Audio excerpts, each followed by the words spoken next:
Sahana Vavatu, Sahano Bhunaktu, Sahaviryang Karavavahe, Tejasvina Vadhitamastu, Ma Vidvishavahe. Om Shanti Shanti Shanti. May we be nurtured together. May we be nourished together. May we strive together. May our learning shine today. May we not quarrel. Summary, last week. The title of chapter 12 is Bhakti Yoga. The topic of devotion. So before going further, let's revise. What is devotion? What is this word bhakti? And in 12.2, verse 2, Krishna said, Mayi aveshya manaha. So in me, the mind abides. In me, the mind is focused. So let's bring this question. What do you mean? How do you grasp this? In me, the mind is focused. In me, the mind abides. What does this mean? I would like to open up a conversation to empower you to some ideas. How do you abide your mind in me, in the Lord? What does this imply? One way is to repeat the name. It's the simplest way, I guess. Yeah, excellent. So this is japa, one of the ways. And what would be the intention? What is the mechanics that goes on behind repeating something?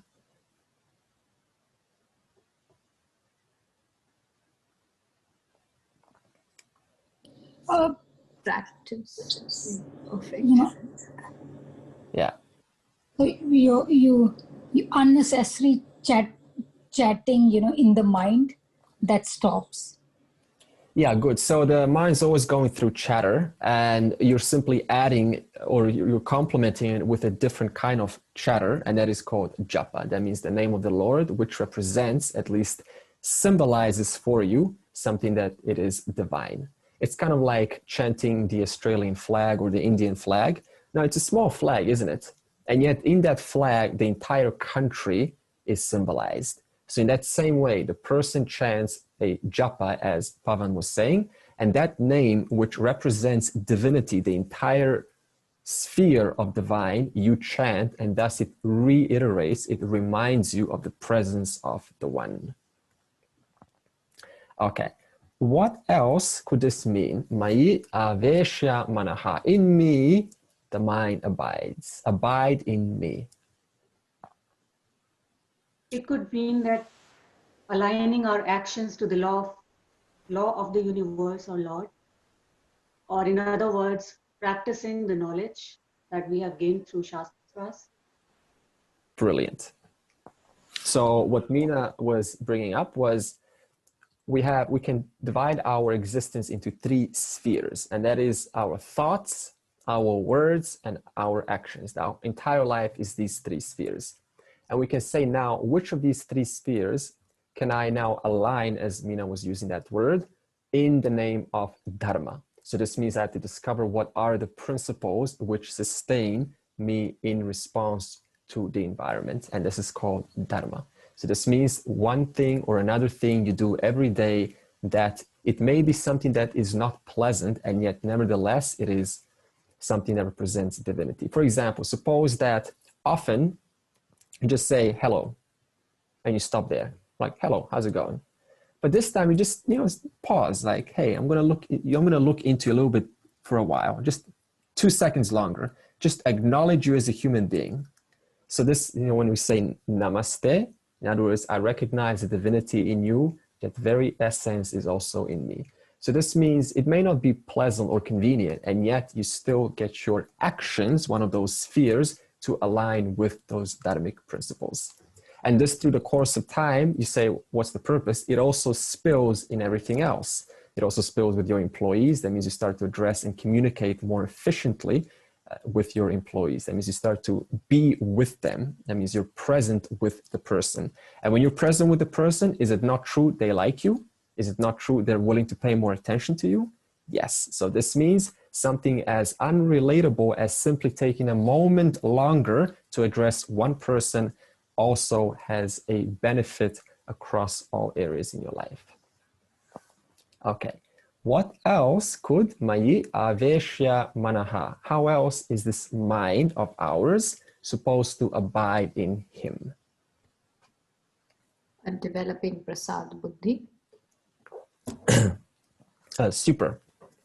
So this is similar to, this is more active approach than japa, because japa requires me an isolated time to devote and say the name of the Lord. Whereas Ishvara Prasada Buddhi is a mind that is accustomed to acknowledging the presence of the different variables that accounted for the presence of this object or this person that I find myself interacting with. So this means you can, in that moment, take into account so many variables that took place in the background, both unknown and known, that produced this situation. And then that automatically, just like japa, draws your mind to divinity. And through the course of time, as I said with japa, it reminds you of the presence. So this means it makes the mind more often abiding in me, in the Lord. Okay, anything else? How else do we, let's look at it from a different standpoint. What if we turn this me into the word Atma? In this case, Atma would stand for consciousness, formless consciousness, Brahman. So now let's re-ask this question. How does this mind abide in Atma? The mind is? It's lit up, it's illumined by Atma. Yeah, super. So this means through the very understanding that all of my thoughts only take place in the presence of consciousness, in the presence of Atma. So this means this is even one step higher than japa and then one step higher than Ishvara Prasada Buddhi, because you don't have to take a specific moment to engage your intellect, but through the course of understanding, when are you not away from your own thoughts? This means whenever a thought about anything comes, simple reminder that it is alone illumined by Atma. Okay. So I'll give you my take on this. Mayi Aveshya Manaha. This is from a practical standpoint. We don't have to go into Atma yet. We will do in verse 3. Just recently, I was reading online that when people have dash cams on their car, it makes you more alert. It makes you more conscious of your driving. You're less likely to engage in foolish driving skills. It's an interesting fact. Now, why is this? Why is it that when we're recorded, when we know we're on camera, that we're being watched, why is it that we automatically consider our actions in the future? Why do we consider, it makes us consider our present actions and the kind of consequences they're going to have in the future when we know that we're in the presence of something that is watching us? Why is this? The fear of repercussion. Fear of repercussion. So one of them could be the fear, but also if you look at your own, your behavior, you will see that, okay, automatically, just by being watched, it makes you more alert, more deliberate in every action that you do. So now tying this with Mayi Aveshya Manaha, it is as though the presence of Ishvara is always watching. As Nagesh was beautifully saying, the illuminator, which is not separate from Ishvara, is always present. So when am I not being watched? So this means that every action that a person does, it indeed has some consequence in the future, which you will either reap the rewards or you will suffer the consequences. So by reminding oneself through japa, Ishvara Prasada Buddhi, and through the illuminating principle of the mind, this alone also contributes to reminding myself of the presence. And this automatically translates into real life actions that are more responsible and, as Mina was saying, more in coherence with the nature of harmony called dharma.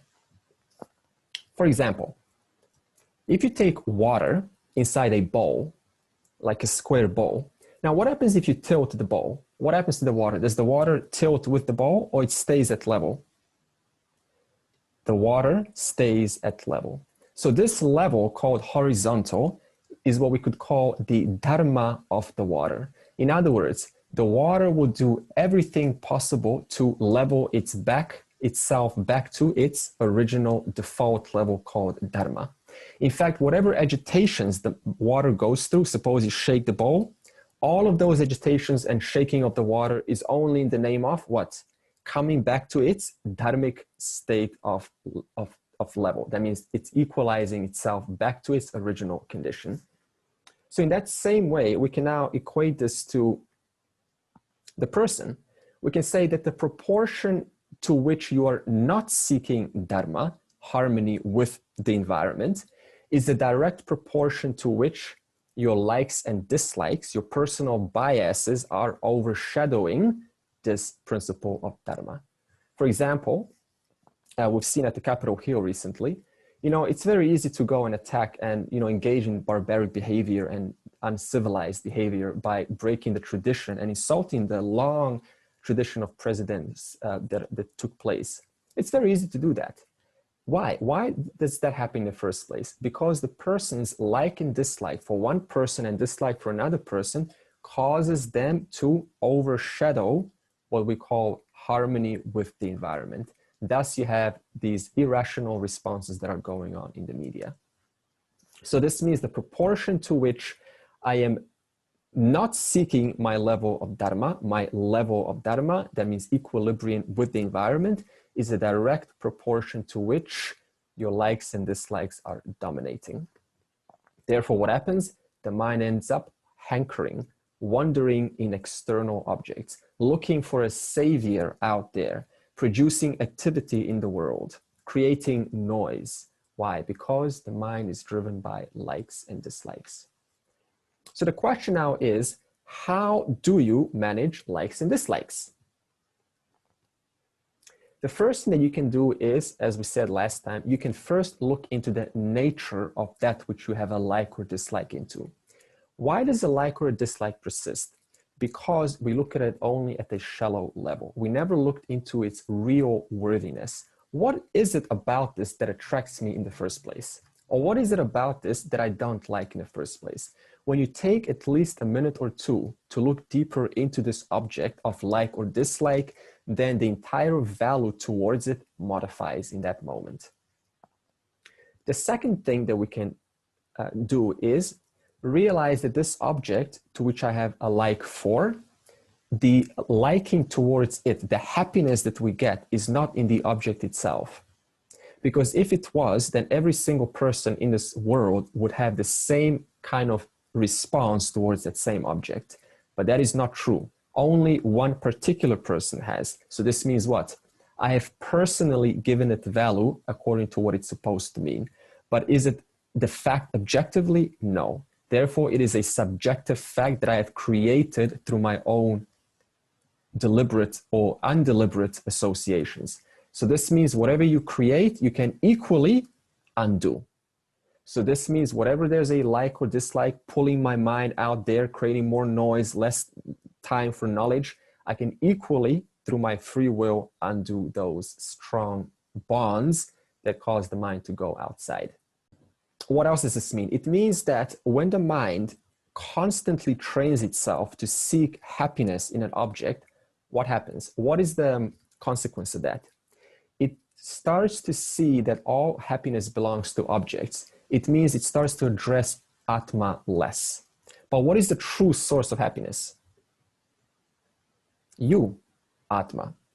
Therefore, the more I look outside and look for objects to make me happy, the less I acknowledge the inexhaustible source of fulfillment, which is the very I am, called Atma.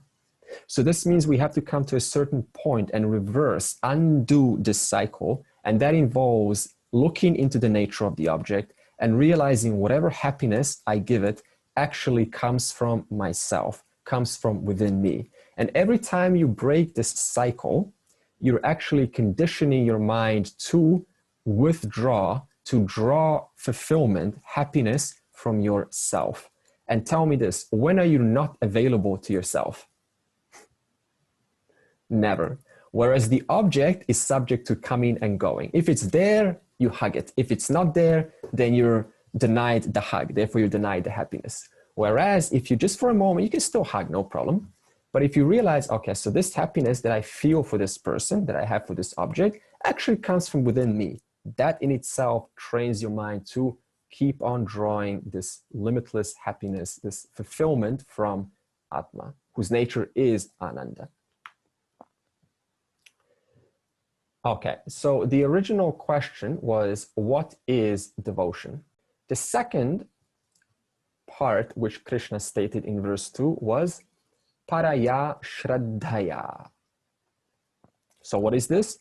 It means unflinching, unshakable faith in the authority of the Shruti Pramana. Shruti Pramana means the means of knowledge contained within the Shruti, in other words, the Shastra. Unshakable faith in the Acharya, and most importantly, unshakable faith in yourself. What good is the Shruti Pramana and the Acharya if the listener doesn't have confidence in themselves? This is why one of the most important qualifications or useful qualifications for a student, for a listener, is that they have done something successful in their life. Because suppose someone that been offered things on a silver platter, they never really took time to accomplish anything themselves. So they don't really know their capacities for accomplishment. And now they come to Vedanta and we say, this requires lots of inquiry. You need to still your mind. You need to simplify your life. You need to, put things, reduce the intensity to which you get involved into things, because all of these things create noisiness in the mind. And the person's like, oh, this is too much for me. Whereas if you have done something in your life, or some business, or some accomplishment, or some sport, or some dance, or some achievement, then through that alone, you can draw confidence that you can indeed succeed in things in life. Therefore, you take that confidence into Vedanta. This is why Shraddha is most important on part of the listener. Because what does Vedanta say? You're listening to this because there is a final reality. And this final reality, I am. And I need to understand that. And that understanding requires effort. So effort, you need to be comfortable with. Yes, I have indeed applied a lot of effort in my life, and I can use that equal amount of effort in Vedanta. So this means there's no correlation, there's no difference. The effort you apply in Vedanta is the same effort you apply in your job, in your career, in your business. Okay, now in chapter 12, Arjuna asks which is most superior. That means which is most efficient and effective for attaining the ultimate goal. You remember this, right? Okay. And the two options were Saguna Bhakti and Nirguna Bhakti. Now, what is Saguna Bhakti? This is whereby the mind or the senses, so this mind is internal, senses is external, both of them hold onto something with form, something with attributes that represents divinity. Just like holding onto a flag that represents the entire country, in that same way the person can hold on to remembrance like japa, can hold on to meditation like focusing on one thing, can hold on to service through karma yoga, can hold on to rituals. All of these things the person holds on to, whether physical or mental, that represents Ishvara with attributes. And all of these methods, they produce what's called punya karma. Now, when you do these methods, you produce punya karma. And this punya karma obliges Bhagavan's order to pull the devotee out of ocean of samsara. This will be mentioned in verse 7 of chapter 12. For example, in the Bhagavatam, there's a story of whereby Krishna answered the frantic call of Rukmini, and she was about to be married by force to a cruel fella called Shishupala. Have you heard this story? I think also in the Mahabharata it was there. So she was calling Krishna, please save me, please save me. And she was sincere in her call to be rescued from this man. And what happened? Krishna came just in time to save her. So this means if a person is sincere and they really mean it, then indeed this punya karma will be shown what's called adrishta palam. That means it is unseen consequence, and when you ask, it comes. And then you cannot trace it to what action it comes from, and yet nevertheless, whether it is drishta or adrishta palam, seen or unseen consequence, it still comes from your saguna bhakti. Another nice story is Gajendra, which was the elephant king. So it's an elephant, and he was walking with his pride of elephants. He had two beautiful long white tusks and a long trunk, and a little, king's golden hat on top. His name is Gajendra. So the elephants were walking on a very scorchy day. It was hot and the sun was shining, and they needed water desperately. So they need to change their plans. They said, we need to find water, otherwise we will die.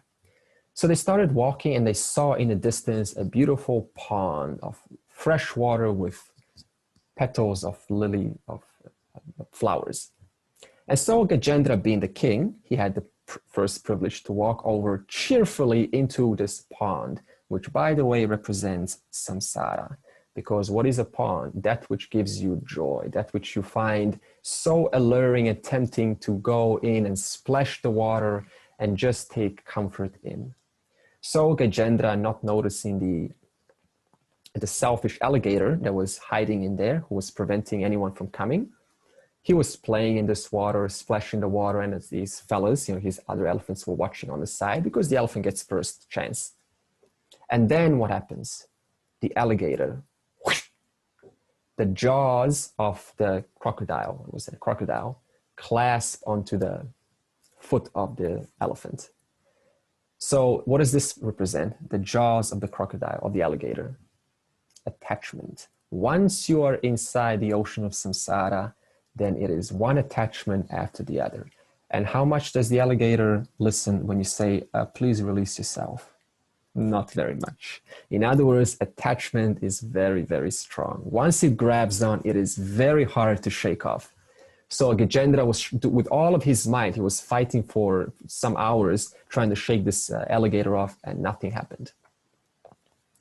So finally, when nothing worked, and the other elephants were obviously afraid to join in and to save him. So when nothing else worked, what happened? Gajendra resorted to the last resort, and that is he called Vishnu. And so Vishnu was coming from Vaikuntha.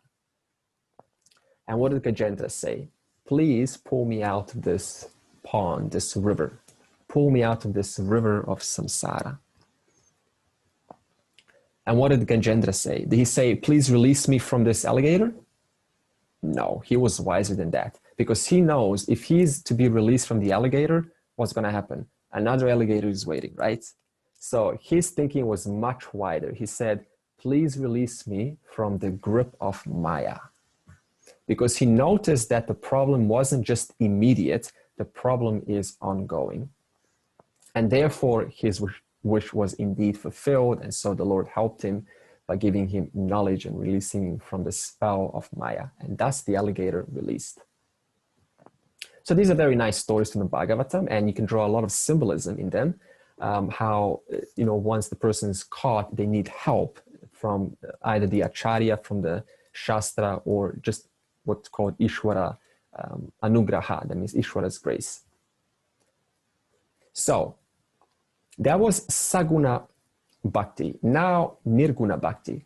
Now in Saguna Bhakti, if the Bhakta relates to Ishwara as either a friend, a master, a child, a dear close associate, then how does a Bhakta refer or relate to Ishwara in Nirguna Bhakti? As Atma? Yeah, as my very own Himself, self. Yeah, not a matter of Ishwara, I'm relating to Ishwara over there, but I'm relating, there's no real difference between me and Ishwara.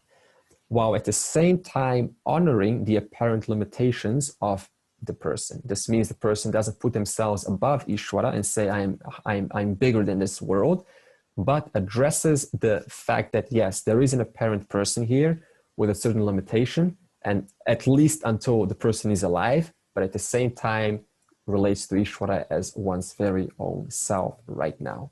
So Arjuna, having asked which is superior, Krishna was then obligated to answer. And Krishna said there is no choice between the two paths. You must go through them in grading. Just like going through kindergarten qualifies the mind for high school expands the mind further to capture more sophisticated teachings in university. In that same way, Saguna Bhakti needs to be undergone so that the person can be qualified for Nirguna Bhakti. Otherwise, the mind is going to be switching back and forth, and that is going to waste time of the Bhakta. They're going to get discouraged. Now, in verse 3 to 5, which we will do, Krishna starts with the highest sadhana. Remember those five, the rung of 5 sadhanas? The highest one was Jnana Yoga. So Krishna starts verse 3 to 5 with Jnana Yoga. And what does Jnana Yoga involve again? It involves 3 stages. First is Shravanam. Shravanam just means I am gaining knowledge in a systematic, consecutive fashion through pramana, through a means of knowledge, which is further guided by the Acharya. So just a simple life, simple real life. Suppose that you go to mathematics and you know nothing about mathematics. Are you going to learn first about multiplication, division, or first you're going to learn addition and subtraction? You know the answer, right? First addition and subtraction. Now, why not multiplication and division first? Because they require, right, the basic foundation of addition and subtraction.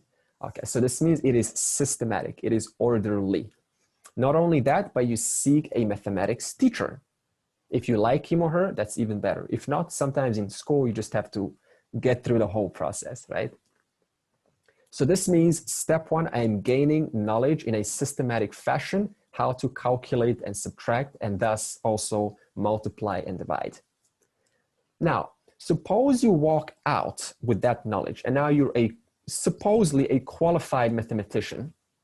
Does that guarantee that you will automatically go inside a store to buy your groceries and start adding numbers inside your head? No. You will still resort to what? Your old habits of pulling out the calculator, right? But not only that, you may mix. You may use a little bit of heads, thinking, and then check it up with your calculator. So this means even after I acquire the knowledge of mathematics, I am still not, it doesn't mean that I am spontaneously, automatically using it without any effort. So therefore, what is mananam? Mananam is whereby you convert Shravanam, this gained knowledge, into conviction. What is conviction? This means you are so confident that you are self-convinced, owing to your repetitive practice of the knowledge gained in Shravanam. What does this mean, Mananam? It just means I'm building 100% unshakable confidence in those thoughts which contradict the teaching gained in Shravanam.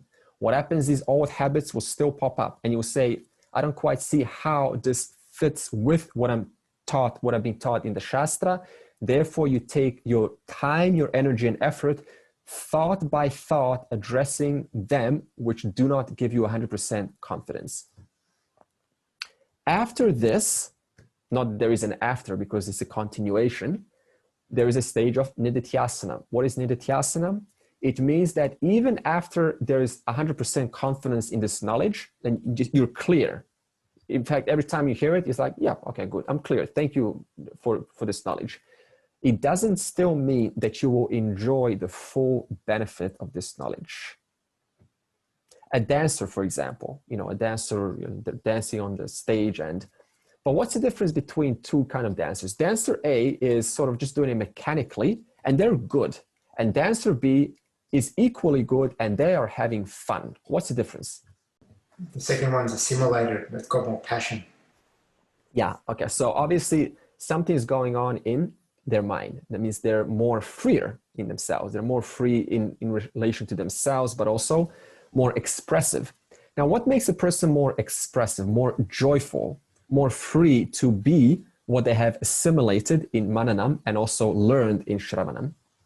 When you're immersed in it, Immersed in it, yeah. And how do you get immersed in things? you're devoted to it. Okay, devoted. We spoke what devotion is. Good. No, practicing a lot. Practicing a lot, yeah. Okay. Anything else? Trusting yourself. Trusting yourself. There's no doubts. Okay. What about time? Does it not take a lot of time to immerse oneself, as Rani was saying? And that time, this means I make my life about that very thing. This means the person is so immersed that they almost fade out everything else. Not that they start ignoring everything else, but they're just so confident in their knowledge that it is firm. And that firmness itself translates to joy, translates to happiness. So therefore, nididhyasanam is continuing to address your relative self. Back to the self-help section of the library, back to learning about your inner psychology, your emotions, how to manage your life, how to generally live be a more cheerful person. Why is nididhyasanam important? I'll give you a simple analogy. Suppose that I give you a mirror and the mirror has some blemishes on it. It's not a big deal. It's got a few blemishes here and there. And you take this mirror outside on the sun. Would the mirror reflect the sun? Absolutely, because it's a decently clean mirror. But what's going to make the mirror reflect more of the sun? Yeah, polishing the mirror completely. Now, suppose that you don't have the right detergent, the right ingredients. It's going to take you a long time to polish the mirror, is it not? Yeah, suppose you're in the wild or something, so you need to find, and you don't want to scratch the mirror, you don't want to damage your mind, right? So you want to do it carefully. So in that same way, a pure mind that has fully assimilated this knowledge through process of Shravanam and Mananam is reflecting the light of consciousness called Atma, no doubt. And this light of consciousness is joy itself.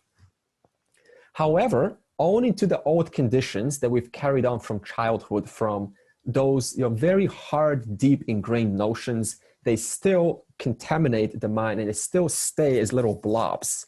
So nididhyasanam is simply going back to the relative person, to the relative I am, and clearing up those blobs through different modalities. And there are many modalities. You can do NLP, you can do Gestalt therapy, you can do just general, reassessing your situation, going back through memory and then looking in a different standpoint. So there's many things you can do in nididhyasanam. So nididhyasanam thus is a lifelong process. So there's no such thing as, okay, now I'm final, give me a certificate, I'm done. And since Jnana Yoga is also a form of bhakti, what is bhakti? It is devotion. Now, is it not true that in any kind of devotion, you offer something?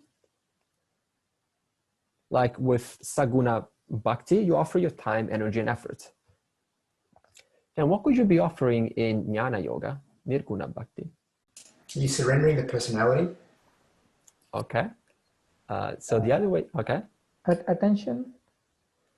Absolutely. Attention is also part of surrendering your personality. Specifically, you're offering, in Vedanta, we say your ignorance. You're surrendering your ignorance, as Nagesh was saying, into the fire of self-knowledge. So, and that self-knowledge comes through your continued practice of nididhyasanam. This is why the person doesn't stop. They don't say, okay, now I'm done, I'm clear, put the books away, go back into the world. It's not like that. The person has a genuine interest to continue expanding, to be the best they can, even if it's a relative person. You can't help it because you still love that relative person. So that was the summary. Now let's go into verse 3. Ye tvaksharam anirdeshyam avyaktam paryupasate sarvatra gamachintyam cha kutastham achalam dhruvam sanniyam yendriya gramam sarvatra samabuddhayaha te prapnuvanti mam eva sarvabhuta hite rataha. However, those who contemplate upon that which is not subject to decline, indefinable, not available for objectification, all-pervasive, not an object of thought, which abides in Maya, does not move, and is eternal. Those who have complete mastery over the group of sense organs, who are always equal-minded and take delight in the welfare of all beings, gain me.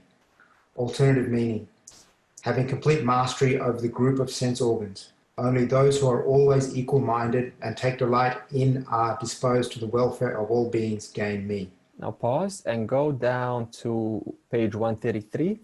Continue reading. Arjuna's question was, which of the two groups was better? Those doing karma yoga and meditating upon Saguna Brahman for the sake of moksha, or the sannyasis committed to the pursuit of Nirguna Parabrahma? Who is nearer to moksha? Lord Krishna said, those who are meditating upon Saguna Brahma are living a life of karma yoga, yoga vitamaha. Here he shows that the sannyasis are not available for such a comparison. You cannot compare someone who is the end itself. Those who are capable of Aksara Brahma Upasana are not ordinary people. They have accomplished what these others are trying to achieve. Okay, that's good. Thank you.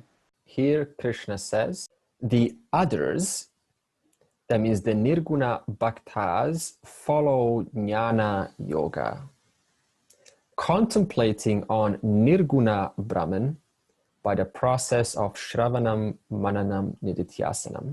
Then Krishna describes Brahman using technical words. And we will go through all of these words now. So when I say Brahman, I'm talking about consciousness or awareness. This is the final reality that we're talking about now. So what is this final reality? First word he says is avyakta.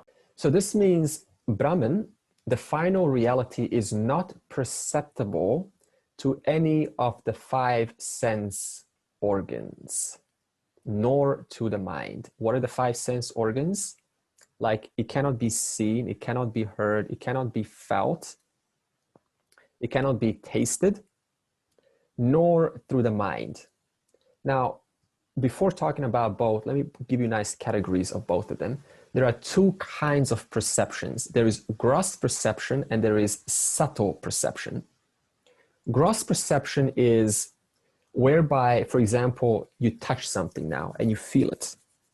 So you say, okay, so I feel smoothness or roughness or hardness or sharpness.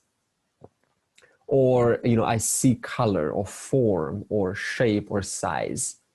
So this means all of these things which are observed involve the eyes to be open, the ears to be working, skin to be functioning, tongue to be functional, and all of the other senses to be working as they should. 5 in total. And then the other category is subtle perception. This is in regards to the mind. For example, memories. Does your memory have weight to it? Can you put your memory on a weight and go, okay, 0.001 grams? No. So when we say subtle, it is that which does not have mass nor weight. For example, your thoughts do not have mass.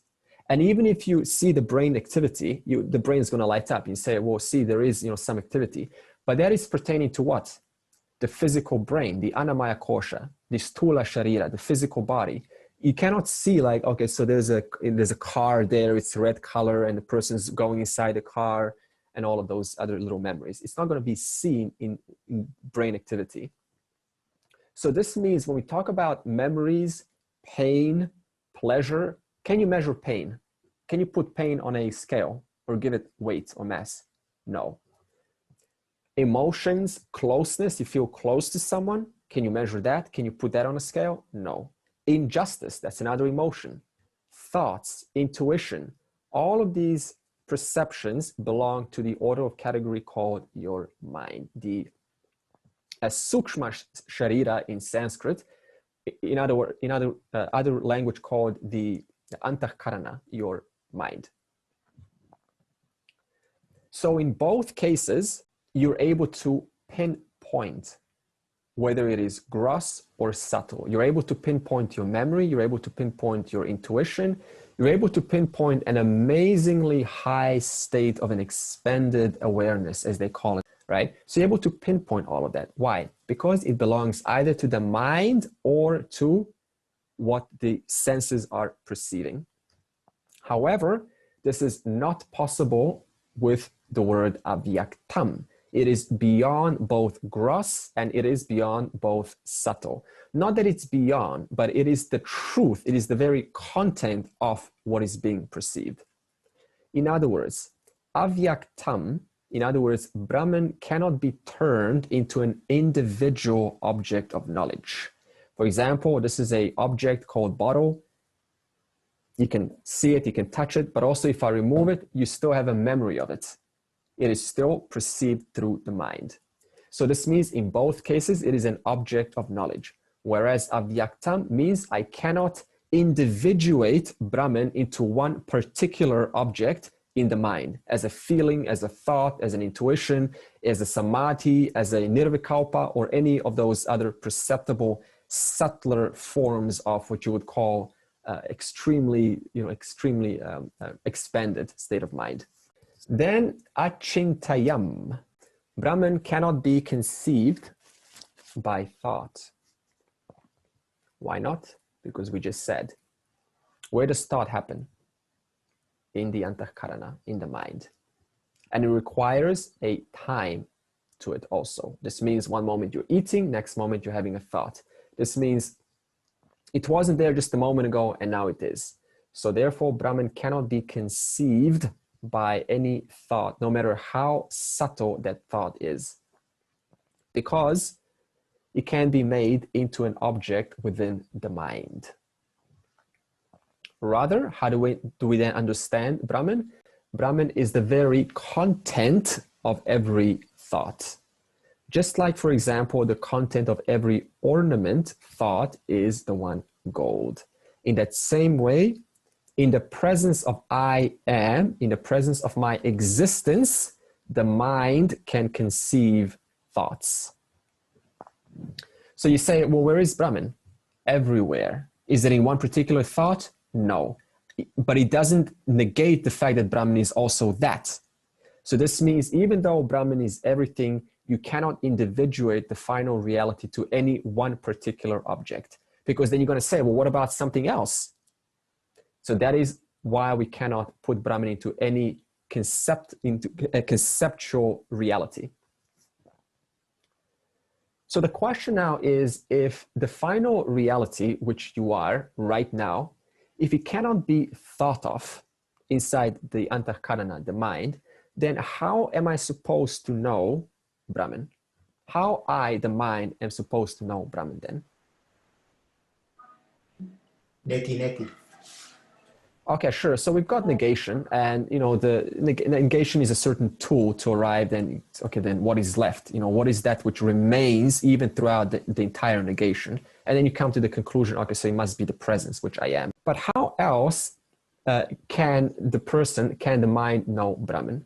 And what Vedanta says is as the most direct answer as the self-evident I am, self-evident existence.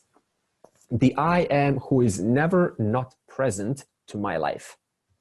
Are you ever not present to your life? No, you're always present to your life. Other people are not present in your life. When you go to sleep, they're not with you. If you go in the bathroom, partners go, let me come with you or something. But who's still in the bathroom? You are. So this means the one person that is always present is this self-evident existence I am, which is in another language called Atma. From the standpoint of the person, from the standpoint of the macrocosmic, we call it Brahman. Either way, whether you're talking Atma or Brahman, it is still formless consciousness. So this means since the self-evident existence, which you are, is always evident to you, I don't have to tell you that you exist. It means that you don't need any proof that you exist. Did you know that you exist, by the way?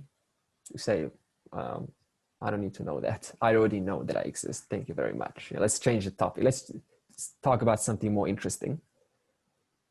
While every other object needs to become evident to you for its existence to be validated. See the difference? You alone don't need any proof that you exist, while every other object other than you, needs your presence for that object to become validated, and thus to say, yes, that object exists. Now, suppose some smart person says, actually, I do need proof that I exist. I don't believe I exist, because there are some people that will actually say this. What then can you say to them? So suppose someone says, I'm not quite sure that I'm evident to myself. What are you going to say to them? Who's the one who's asking the question? Okay, good. So what you can say to them is, okay, then to whom will the proof be offered? To whom will you go to validate that you exist? Because now suppose you go to some person that you think can validate your existence, and now suppose they say, yeah, you exist because you're talking to me, obviously. Is that going to change the person who's listening, who was there before and after? Is it going to make that person who was initially doubtful, is it going to make them now more existing? Because someone said, yeah, you exist. No. So this means whether someone tells me that I exist or whether someone doesn't tell me I exist, I equally know that I just exist. And I do so helplessly. I can't do anything about my existence. And what is Brahman?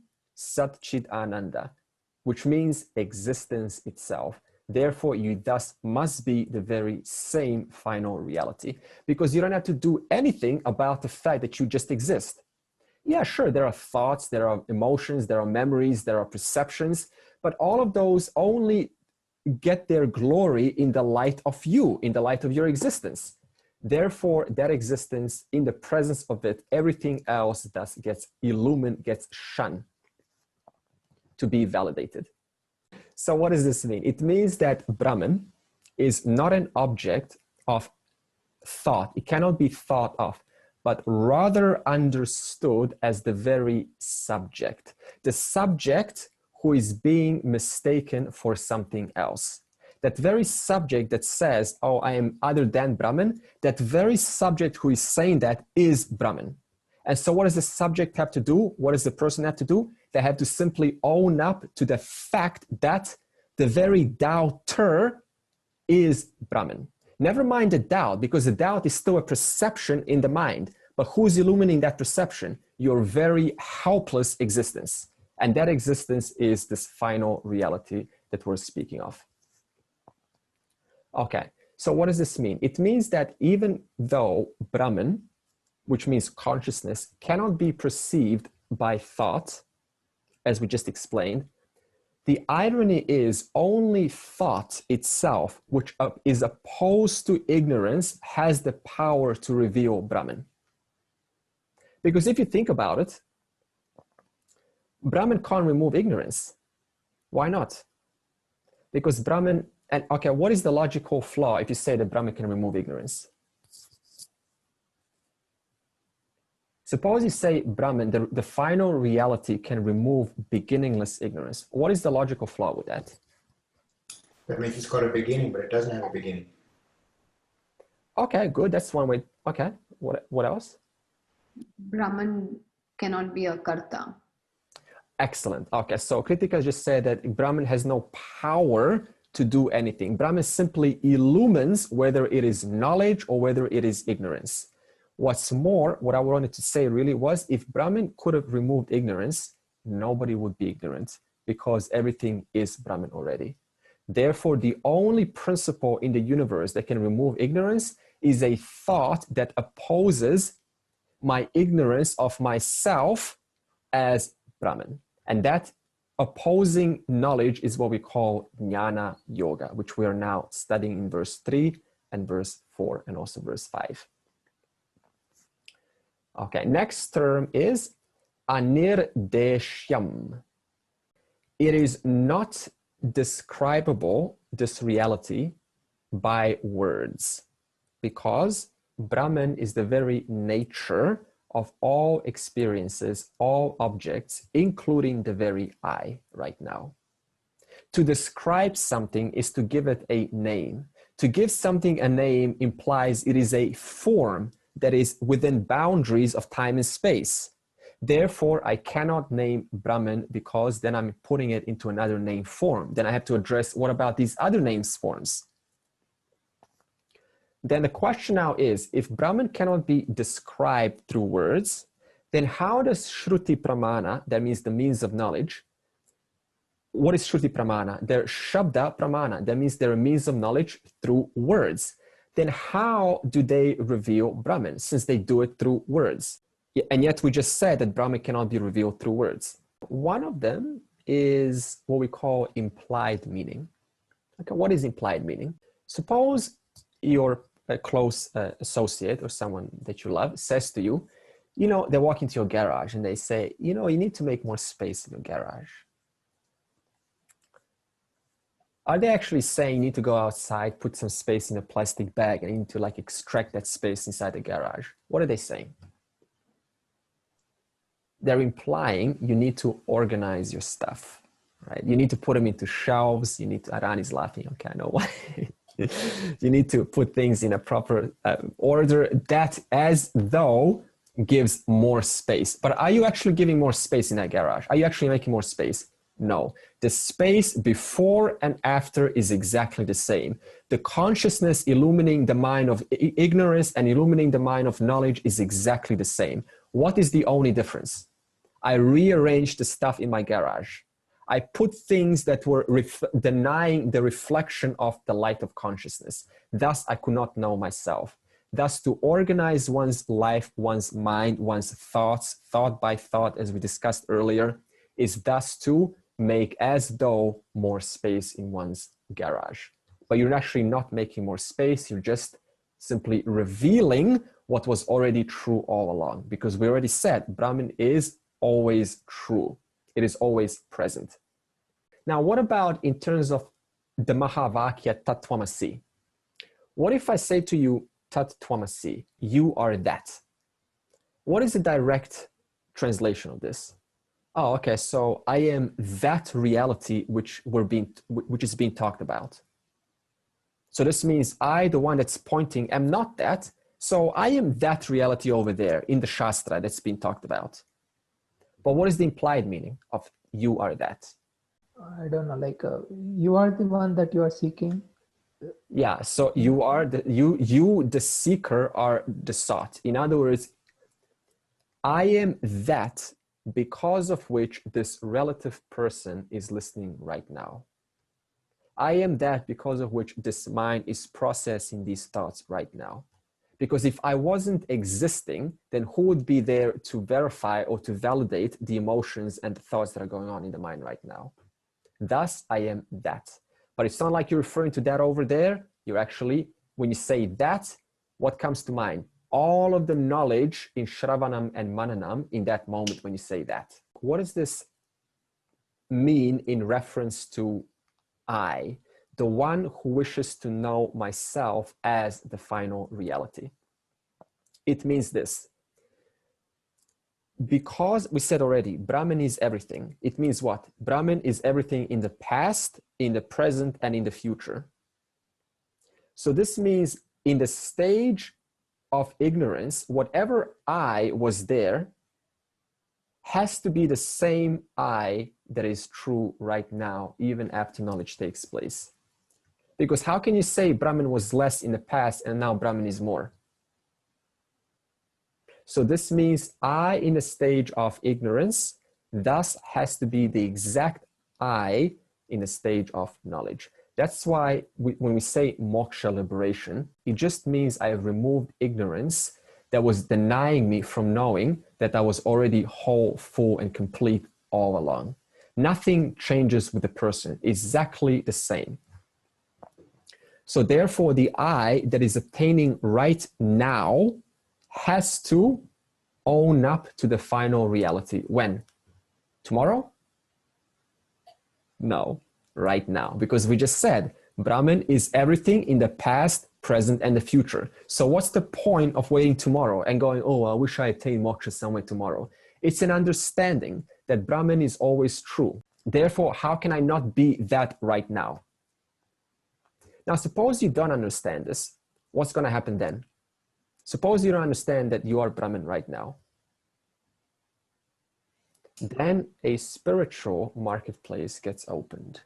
And this marketplace involves chasing lots of fancy, delicious experiences. So this means if I don't know this, then naturally the person is going to be seeking for experiences, thinking that Brahman is an experience to have or to add onto myself. Next word is aksharam. This means this final reality never undergoes any changes in quality and quantity. Are you going to exist tomorrow more than you exist right now? You're going to exist equally tomorrow as you exist right now. Sure, there may be different feelings tomorrow, but they pertain to what? Your mind.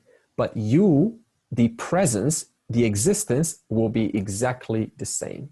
It means that if I ever think that because now I'm more expanded, I'm having a much more expanded state of mind, does that mean I'm now Brahman? No, because we just said it is aksharam. It never undergoes any change. So this means whatever I was yesterday is exactly what I am today. So this means whatever changes, whatever I think is now the final reality is not the final reality. Why? Because it has undergone through either a quantity increase, it's now more than yesterday, or it's a finer quality. So sometimes people say in the spiritual field, I feel more sensitive, just more kind of like open, more intuitive. All of these things are subject to quality and quantity changes. Therefore, it is not Brahman. Next word, achalam. The final reality doesn't move. Why not? Yeah, there is no space outside infinity to move. Good. Yeah. Okay. Another way to say it is, someone else? It's all pervading, it doesn't have legs. Okay. If something is all pervading, where is the question of it moving from position A to position B? Because it is everywhere. Therefore, now look at this in the aspect of chasing for some, heaven. I want to go to a higher heaven. Wait a minute. The final reality is already right here, right now, pervading your very own body, mind this second. And that which obtains everywhere has no need to move. Thus, Brahman is achalam. And also, why does it not need to move? Because whatever needs to move is a form. It means it doesn't occupy everything. So only a form with boundaries has a need to move from position A to position B. But since the final reality is everything, where is the question of movement? So this is why we say the final reality is pure stillness. It's complete, full, because there's no movement. There's no shakiness in that. There's no turbulence. And then sarvatragam, like space, the final reality again is all pervading. It means it obtains everywhere. This means you, from the standpoint of the absolute, you are everywhere. We're not talking about now your body, because sure, there is, while the body is alive, sure, there is a localization to experience. But from the standpoint of the absolute, you are everywhere, everything. Now, if Brahman is everything or everywhere all the time, then how do you explain the presence of objects going in and out of existence? Or should we say objects, now I see it, now I don't? What is that then? Because Brahman is everywhere. I'm supposed to see Brahman all the time. Could it be they're just changing form? Yeah, good. So in other words, they're going from manifest to unmanifest, but they haven't gotten out of existence. So this is why when we chant Purnamadav Purnamidam Purnal Purnamudachyate, all we're saying is that is the whole. In other words, Brahman is the whole. This is the whole. This Jagat is the whole. When you take away the whole from the whole, what remains? The whole. In other words, there's nowhere to go other than into the one existence. And also notice how what we're talking about is different than the Lord that we invoke through puja, through through our prayers, through our rituals, which is subject to arrival and departure. So this means only when I pray, only then I'm connected to the presence of the Lord. So notice how that is different than understanding that this final reality is never not present. It is always true right now. So this is why a jnani has no need to do these rituals and prayers, because the understanding is clear. And then kutastam. This has two meanings. Firstly, kutastam means free from modifications. What does this mean? All objects go through six-fold modifications in the entire universe. Wherever you look, whether under a microscope, telescope, with your eyes, or a sound or a taste, all of it goes through six-fold modifications. What are they? Existence obviously has to exist in potential. And what comes after existence? Birth. After birth, it goes through growth. And then it goes through maturity. And then it goes into decline. And then it goes into death. Take a seed, for example. The seed is not here. Does it mean it doesn't exist?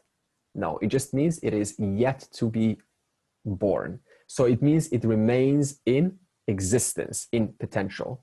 Then you see that first signs of seed, the cells start to multiply. That is called birth. And then the seed goes through a maturing process that is called growth. And then the seed starts to fructify into nice petals, which start to exude their aroma, their personality. That is called maturity, or undergoing change. And then what happens? Little by little, that flower is no longer as prominent as it once was. It starts to lose its sweetness, its fragrance. You look less at that little flower, now you start to look more at other flowers. Why? Because the flower is going through decay, and then it goes through death, only for a new seed to go through existence, birth, growth, maturity, decay, death. So this is an ongoing eternal cycle. Six-fold modifications is true for any form with a name, whereas kutastam is free from modifications. It is free of these six-fold modifications. So this means we're talking about the final reality, do not undergo nor existence, nor growth, nor maturity, nor all of the other steps. Yes, the physical body does. Now, let's apply a logic here. Suppose that you say that Brahman undergoes six-fold, remember what final everything, all that is. Suppose you say that Brahman does go through birth and then through growth. What will be the logical flaw with saying this? That the final reality does indeed go through, let's just stick with two stages, birth and growth.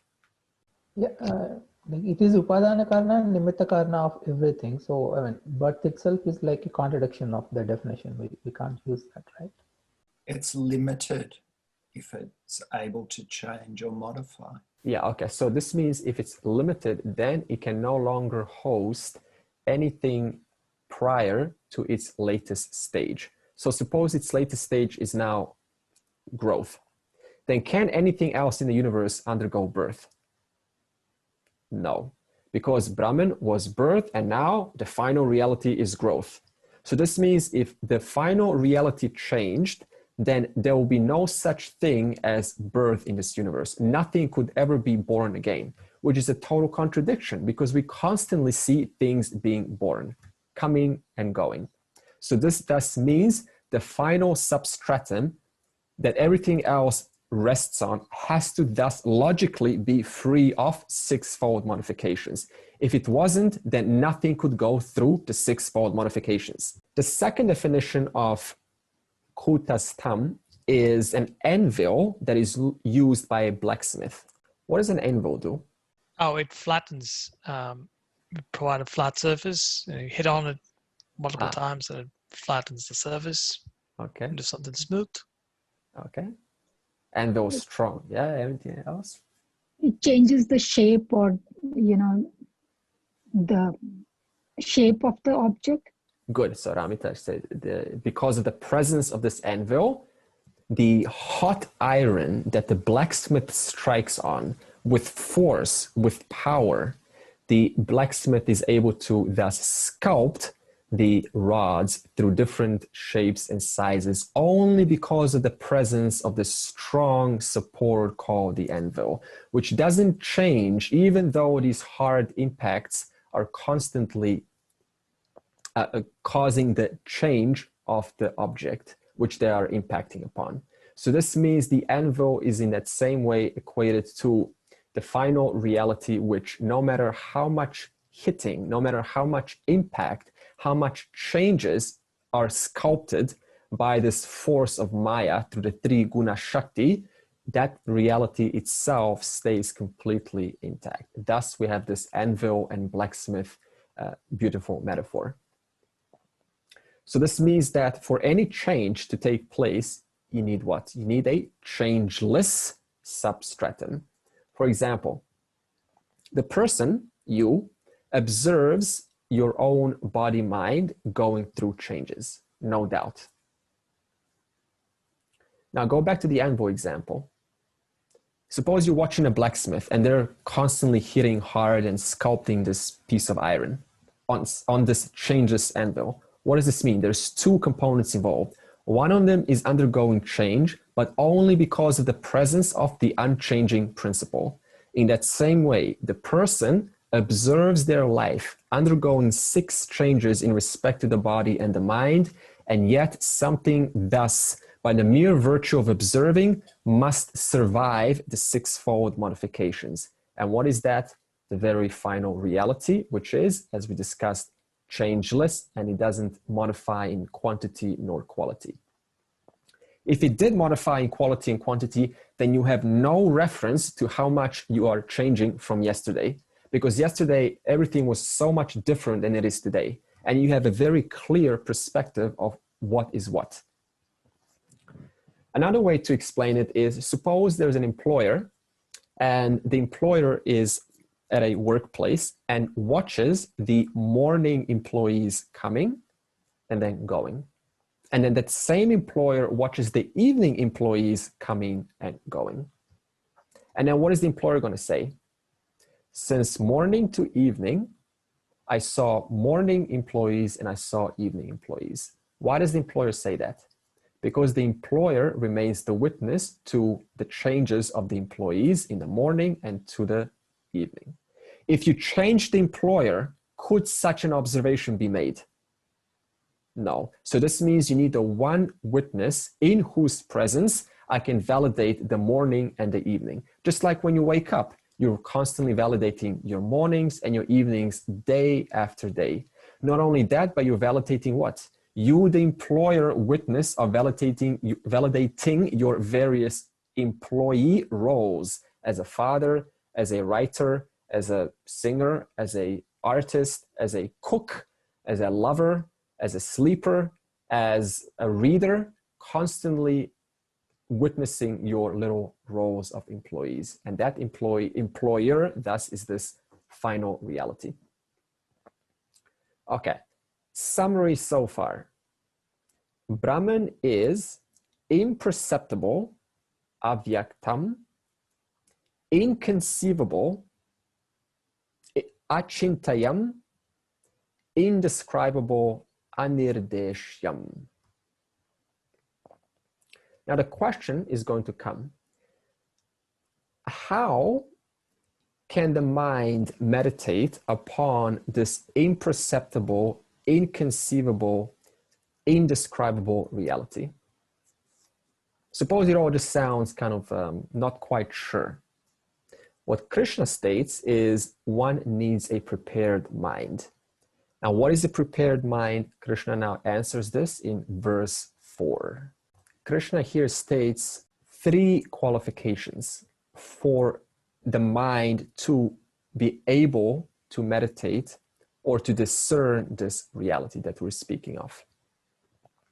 The first qualification, as Krishna says, is sanniyamya indriya gramam.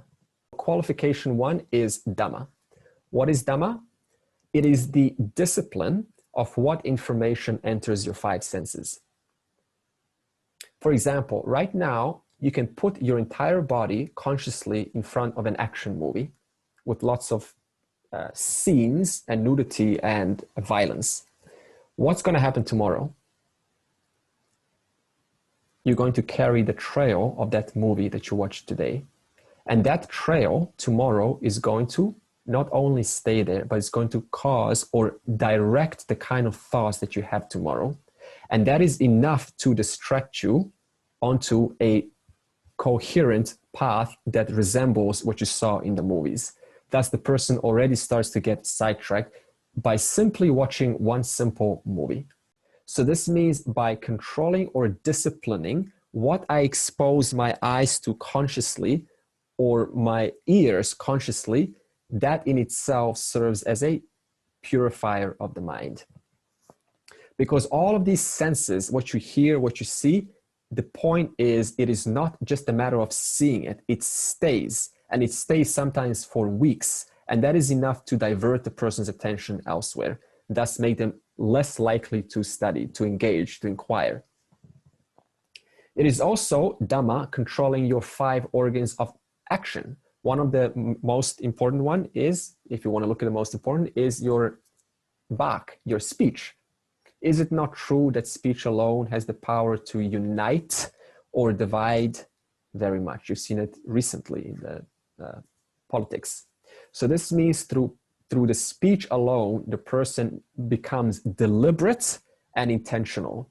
If you're not sure, don't say it. Rather, listen, and then when you're absolutely sure, deliver your take on it. Because whatever you say, then you're also risking, if it's not checked up, the regret of saying, oh, I was wrong, you know, I didn't check up, I just kind of blurted for the sake of being included or not wanting to be look like an outsider in the group. Every time you make this compromise, it bites the person back.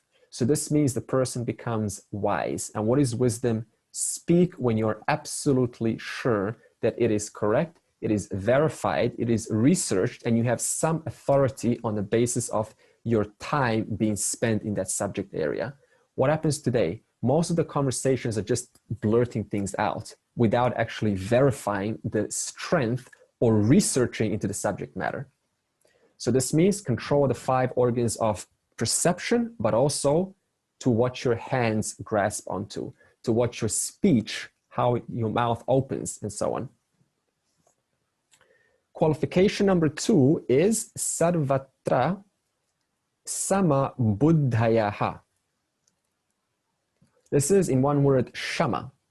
So if Dhamma was external control, discipline, then shama has to be internal control. Now, shama is mastery over your emotions, your well-being. How well do you feel? How healthy do you feel throughout the day? Emotions are very subtle, and they come in a form of, you know, your moods, like your tempers, your patience, how positive and cheerful you are. So this means that the person needs to cultivate. The question is now, how do you cultivate positive emotions? By cultivating positive values, because your emotions are a reflection of what you value. If I value violence for the sake of maintaining order, then my emotion is going to be what? Anger, division, hatred, and so on. If I value harmony, because through harmony alone you can sustain and you can get to know you can relate with the person, then my emotion will resemble that very value. So this means the person has to develop positive values. Your question then will be, where do you find positive values? I said earlier, chapter 13 specifically talks about 20 values to cultivate for the rest of your life, which make the person a healthy human being. Also, it means to live a life of equanimity. What does this mean, to live a life of equanimity? Does this mean being equal to everything? Death, so what? Life, so what? No, what does equanimity mean? Do not get too happy about good things. Do not feel bad about sad things. It remain balanced. Okay, yeah. Nina? I think it means not when there is no viksheep in your mind by the outward things, so you are firm in your knowledge and behave accordingly. That means, like whenever there's a happiness, happy moment, be happy, but you know that this is changing. Okay. Whenever there is a sad moment, be sad, but you should have that knowledge that it will also go away. Okay, super. So always have always be with the truth.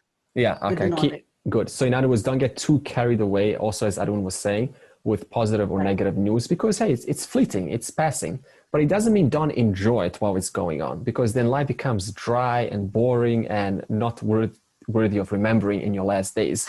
So this means there's a certain level of knowledge that is kept in and through these highs and lows throughout our life. And this knowledge, as we said at the beginning, Pawan was saying japa, through reminders, that means engrossing oneself in this knowledge. Speaking of knowledge, how do you, for example, apply this right now? We actually want to show you a sample of what Meena is talking about. Now, when we communicate, now if you see these people at the bottom, they're saying yes, no. So this is what goes on in a conversation. One says yes, one says no. And they're finding themselves not quite agreeing, or sometimes agreeing, it doesn't matter.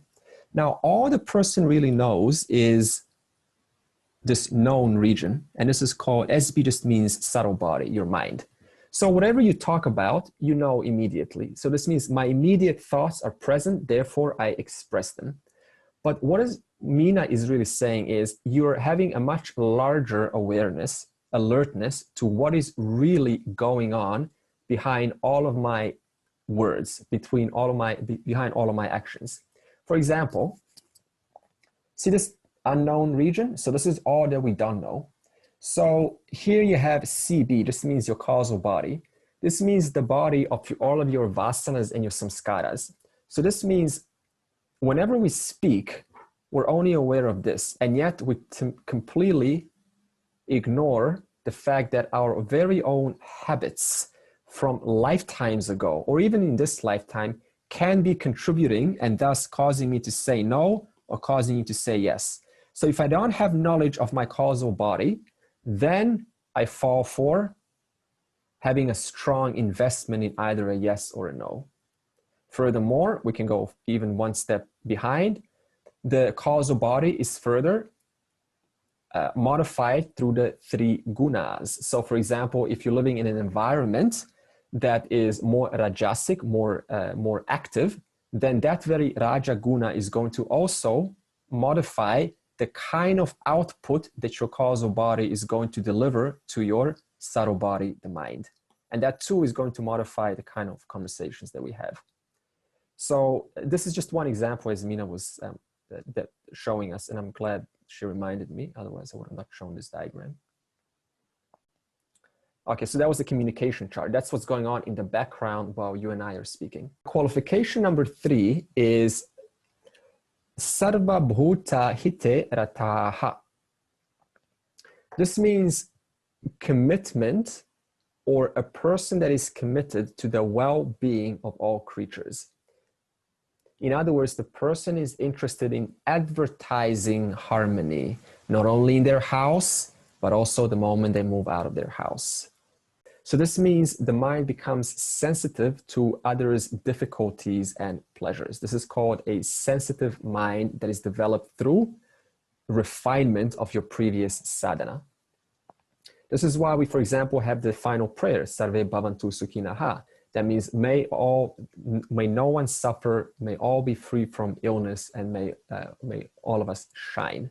So this means every time you offer your sensitivity and you express concern for other living creatures, you say, what's the benefit of this, right? Well, it trains your mind to become sensitive to your own inner feelings towards yourself. And that in itself, by becoming sensitive to other creatures, then that itself represents something that is closer to what you call dharma. And finally, what is the benefit of these 3 qualifications, which paved the way for Jnana Yoga? Krishna says, Te prapnuvanti mam eva. Such devotees surely attain me, and that is moksha. How? By having a sensitive mind, concern for the well-being of others, taking a moment to see they too are a living creature who are expressing pain and sorrow. They too know what it means to suffer, just like I do. So that connects you more to a human being, to another human being who is not apart from you. Shama and Dhamma. And this leads to success. Next week, we will close with verse 5, another important verse pertaining to Jnana Yoga. And then the question would then be, what if Jnana Yoga doesn't work? What if you don't relate to Jnana Yoga? What if you call this too intellectual, which is the most common complaint when we hear Jnana Yoga, which I've heard many times. I think any teacher has. And then we will go into Upasana level 4. And this we will discuss next week.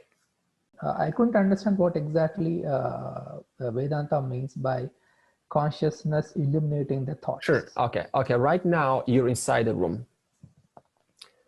Why? Now look around, please, in your room. Just take a quick look. Okay. Why do you see those objects? Because of the presence of? Light. So this means those objects are there whether you see them or not. But it's only in the presence of light that it illumines those objects, which makes those transactions with those objects possible. In that same way, the one consciousness, the one light illumining all minds, because of its presence, Pavan's mind is illumined, and therefore Pavan is able to mention his thoughts, including the very doubt that you asked right now. And that very same consciousness is shining upon Andre's mind, and because of that presence, Andre is able to speak his own thoughts and feel his own emotions. So therefore, that one light illumines all. But the question I had in that analogy is, now here we have three entities. One, we have light, objects, and me, the self. Right? Light is illuminating the objects to the self, right? So there are three entities, but no, two. So the light is the self. Light is Atma.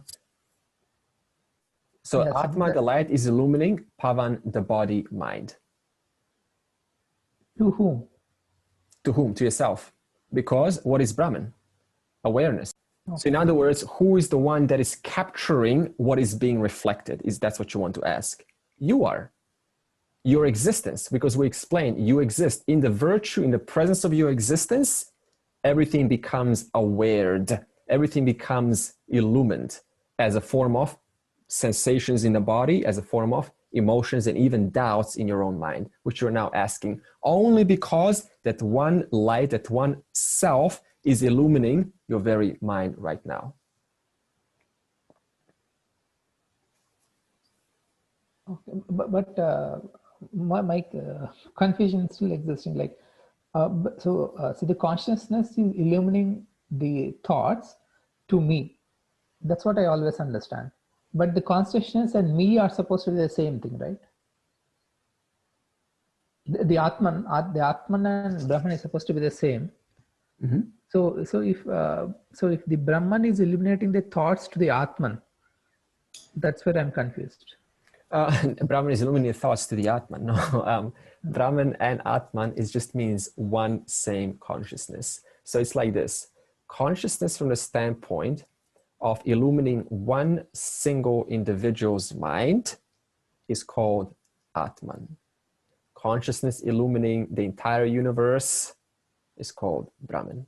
Either way, it is the same consciousness. So Atman and Brahman are just two words that we use, one to relate to the microcosmic, the Vyashti, one to refer to the Samashti, the macrocosmic. No, but the sentence that you have used, Atman is eliminating the thoughts to you. But I mean, to me, Atman is something that is eliminating to me. So I still see three entities. No, in the presence. Something, yeah. In the presence. So in the presence of Atman is seeing an object. That I'm not able to understand. Yeah, in the presence of your existence, objects are validated. In the presence of the fact that I exist, you exist, yes, Pavan? Yes. If you didn't exist, then would this conversation be taking place? No. No. Why? Because you first need to exist, and in the presence of your existence, conversations, including this knowledge that's taking place now, is illumined. I like the specific analogy that you mentioned, Andre, real quickly about the gold ornament. May be helpful for you, Pavan. It's be it a trinket, a earring, a special amulet, anything that you can call. At the end of the day, it's all the same gold. In other words, good. In other words, who said that? That's Ajay. Ajay. Okay. In other words, everything is the one content, including Pavan's thoughts and mine, one content appearing as different multitudes, as duality, in a form of what you feel, in a form of what you see. But it's still the one content. So it's kind of like, actually, I don't want to explain it here. Please look at the video. And I use the also analogy of water and ocean. That's going to be helpful also. Om Purnamadav Purnamidam Purnat Purnamudachyate Purnasya Purnamadaya Purnameva Vashishyate Om Shanti Shanti Shanti.